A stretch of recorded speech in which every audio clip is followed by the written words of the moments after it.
How's it going, everyone? And welcome back to Rangers Rundown, an OT thriller on Broadway tonight. The Rangers defeating the Philadelphia Flyers 1-0 in overtime. This would have been one of the last scores I would have guessed if I had to predict the outcome of this game. But the Rangers do pull out the win 1-0 in overtime. The only note I have before we dive into the game is apparently before this game, the Rangers led the entire NHL in shots on goal, which, makes sense. They've been upper 30s for most of their first 10 games. This one, they do end up getting to 36, so the trend is continuing of them just peppering the net throughout the game. But yeah, they lead the league in shots on goal. Unsurprising, but also pretty cool. The lineup tonight, exactly the same as the other night. Kreider, Zibanejad, Kakko, Panarin, Trocheck, Lafreniere, VC, Goudreau, Gauthier, Blais, Carpenter, Reeves, Lindgren, Fox, Miller, Trouba, Jones, Schneider, and Shesterkin was in net for the third game in a row. He did play that back-to-back earlier, and he is still up to the task. He made all 19 saves tonight for his first shutout of the season. We get into the first period. Fox makes a good move for a backhand try about a minute in. 4 minutes in, Philadelphia has already committed 4 icings. So that's about an icing per minute to start this game. They just don't have any better of a response to the Rangers' really hard forecheck. The Rangers' forecheck get into the zone. Flyers have really no other choice but to just ice the puck and then try again on the next faceoff. Lindgren saves a wraparound goal about 4.5 minutes in. That would have changed this game completely if that goal went in, but Lindgren gets his hand in the way, gets that puck shuffled out of danger. Trouba with a big point shot about 7 minutes in. Then Lafreniere accepts a pass from Trocheck and the deflection hits the post. That was Lafreniere passed to Trocheck and the deflection hit the post. One of 4 posts that the Rangers would hit in this game on their path to eventually winning, but the game should have been 5-6-0 for the Rangers winning. It was a combination of hitting the post and Carter Hart just playing out of his mind. He did get the 3rd star as a member of the team that lost. So, there you go. At 8:45, Kreider takes a holding the stick penalty. Trocheck has a shorthanded chance, a good penalty kill overall for the Rangers. Game evened out towards the middle, both teams clogging up the neutral zone. Very few shots from either team, no sustained pressure. There was a good stretch of time in the first period where the Rangers were without a shot, probably 7 or 8 minutes in the middle of this period. Rangers just no shots. First line plus the third D pair have a very good shift together. Schneider has a point shot that gets through and leads to a Kreider rebound chance. Last minute of play is all Rangers. So the Rangers start very strong in the period. The play evens out towards the middle, but the Rangers pick the tempo back up at the end of the period.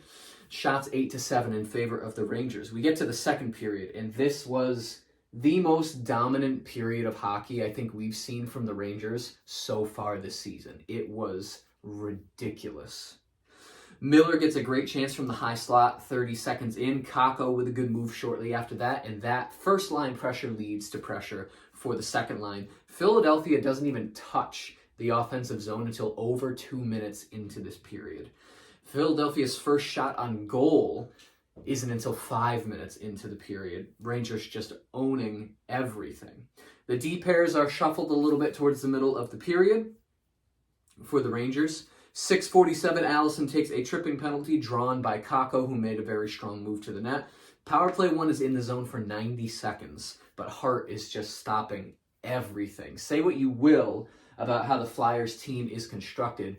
Carter Hart is a top-tier goalie in this league, and he is probably the reason that the Flyers have won 5 times this year so far.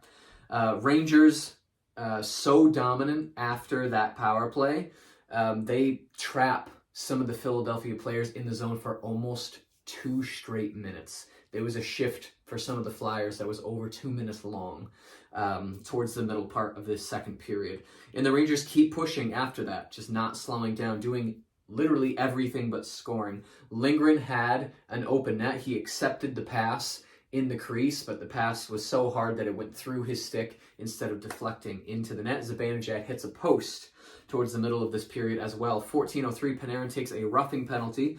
Kreider hits the post on a shorthanded breakaway, and Miller has a shorthanded chance as well. So shorthanded, the Rangers still applying the pressure, playing better than Philadelphia. Rangers continue to dominate down the stretch of this period. Lines come together after the horn gets really, really heated between these two teams. So much so that 4 players take roughing penalties after the buzzer of the second period. So at 20 minutes, Gauthier, Lindgren, Hayes, and Sanheim all take roughing penalties. Lindgren's is a double minor, so Philadelphia would start the third period on the power play. Shots 12-4 in favor of the Rangers in that second period. Philadelphia only with 4 shots in the second period. Philadelphia has a power play for the first 2 minutes of the third period, but a great kill by the Rangers. Lafreniere has a chance in front from a Trocheck feed. So in the first period, Lafreniere feeds Trocheck.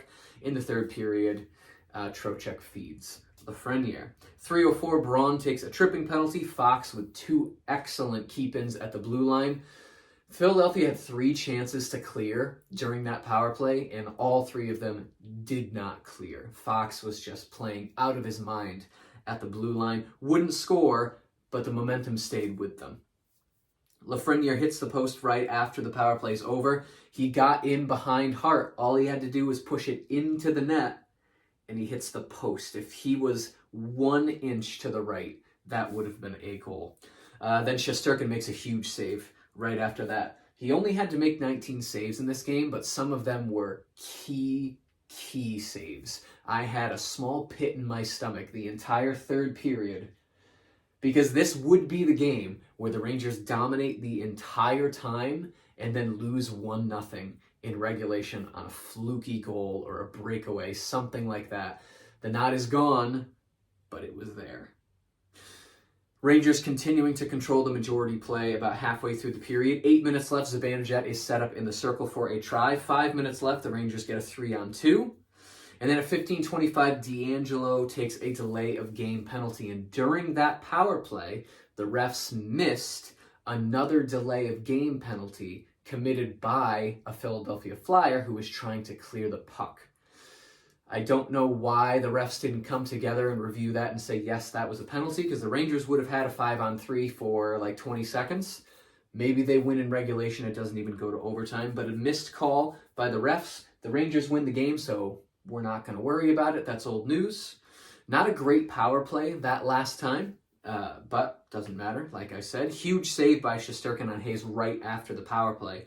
And then shortly after that, Hayes trying to win the game again for his team with just over a minute left in the period. Shesterkin another huge save. The offensive zone time for this game is not even close. The Rangers had 17 minutes of offensive zone time to the Flyers 9.5.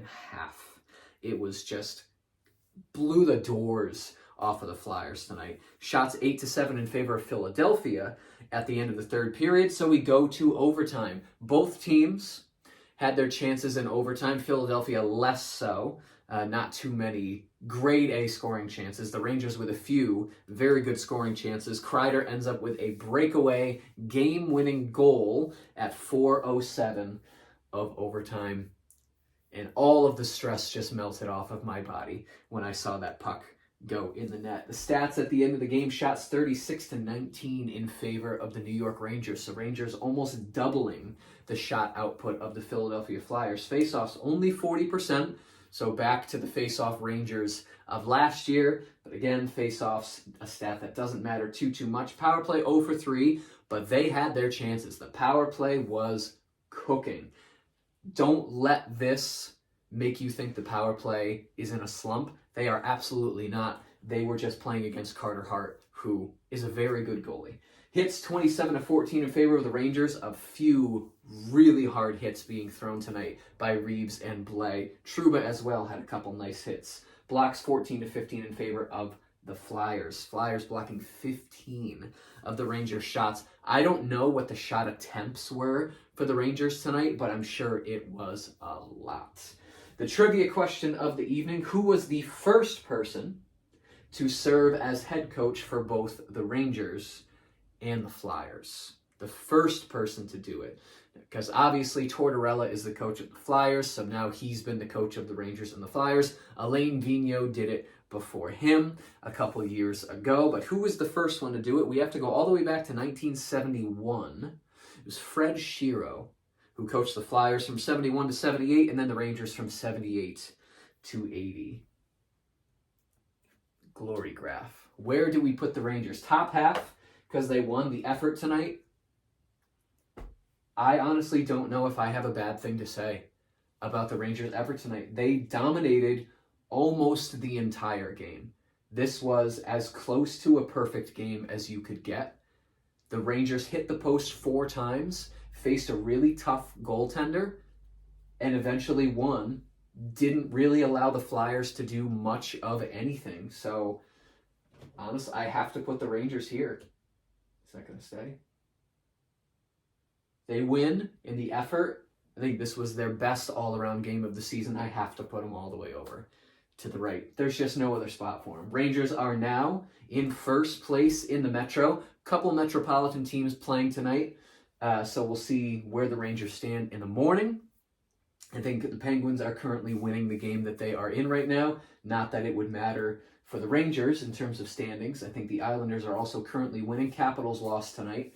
I'm not sure if the Hurricanes play tonight or not, or the Devils, but Rangers could still be in first place in the Metro when we all wake up tomorrow morning. Wouldn't that be nice? The Rangers are back in action Thursday, still at home. The Bruins come to town, and that will be a game that might be very telling about how this team is actually playing. If you enjoyed this video and you'd like to see more videos like it, be sure to hit the subscribe button. Thank you so much for watching, and I will see you in the next rundown.